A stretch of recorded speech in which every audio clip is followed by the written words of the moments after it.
जब इतना राधा कृष्ण में प्रेम था तो विवाह क्यों नहीं किया, ब्याह क्यों नहीं हुआ? तो चलो आप ही बताओ, ब्याह करने के लिए, शादी करने के लिए दो लोगों की जरूरत होती है कि नहीं होती है? बोलो ना, हाँ के ना? दो लोगों की जरूरत होती है ना, तभी तो शादी, तभी तो ब्याह होगा। दो लोगों की, एक पुरुष एक नारी, दो की आवश्यकता होती है। कोई अपने आप ही से ब्याह नहीं कर सकता।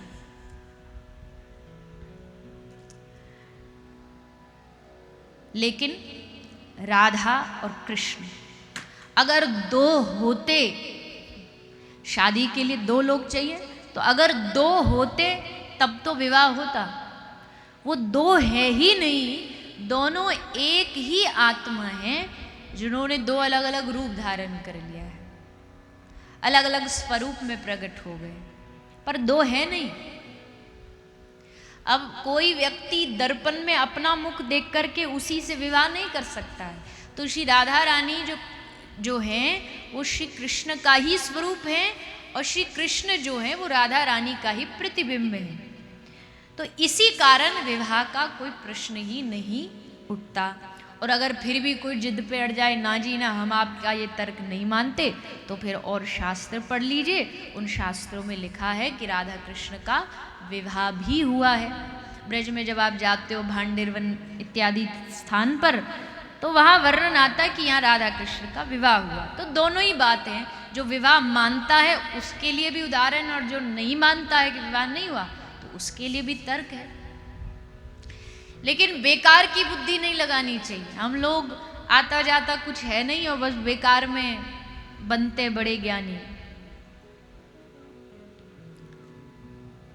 राधा रानी के, कृष्ण के प्रेम को एक तृण मात्र भी जानते नहीं है, और आ जाते प्रवचन देने, अरे कृष्ण भगवान ने तो गलत किया। तुम जानते क्या हो गलत और सही के बारे में? तुमने पढ़ा क्या है? पहले उस गलत सही के बारे में जानिए, और तब समझिएगा कि राधा कृष्ण कभी भी अलग नहीं हो सकते। कोई लाख प्रयास कर ले, आप कहेंगे भगवान गए तो थे छोड़ करके राधा रानी को। भगवान सर्व सामर्थ्य है, वो एक अपना चाहे एक रूप बना ले, वो चाहे 10 रूप बना ले, चाहे वो 16,108 रूप बना ले, सामर्थ्य है उनके पास। एक स्वरूप से वो चले गए मथुरा, और एक स्वरूप से सदा सदा वो ब्रज में ही रहे, और आज भी ब्रज में ही हैं, आज भी ब्रज से बाहर नहीं गए हैं। कोई सोचता हो कि 5,000 साल पहले थे भगवान, तो नहीं, आज भी है। ब्रज के भक्त उठा करके पढ़ते हैं जब हम, तो देखते हैं उसमें अनेक भक्त अभी वर्तमान के 50 साल, 100 साल, 200 साल, इसी के बीच बीच ऐसे ऐसे भगवान ने आकर के प्रत्यक्ष उदाहरण दिए हैं कि भगवान आज भी है, राधा रानी आज भी है।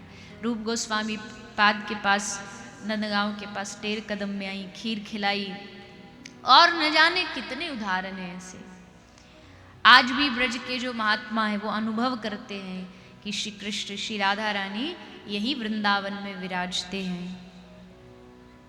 तो कोई देखो नहीं पता, कोई बात नहीं, पर प्रश्न नहीं उठाना चाहिए।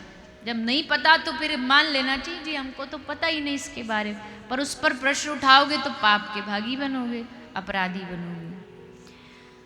तो श्री राधा कृष्ण की अनंत अनंत लीलाएं हैं। ब्रज के लोग, ब्रज के गोपियाँ सब इस प्रेम में, श्री कृष्ण के इस दिव्य रस में डूबे हुए हैं।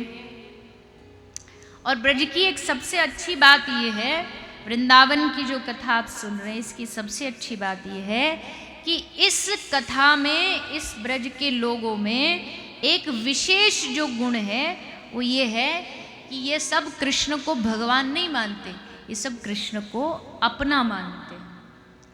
भगवान बनने में थोड़ा सा भय ज़्यादा हो जाता है, अरे भगवान है, दूर से बात करो, ऐसे ऐसे शब्दों का उपयोग मत करो क्योंकि भगवान है।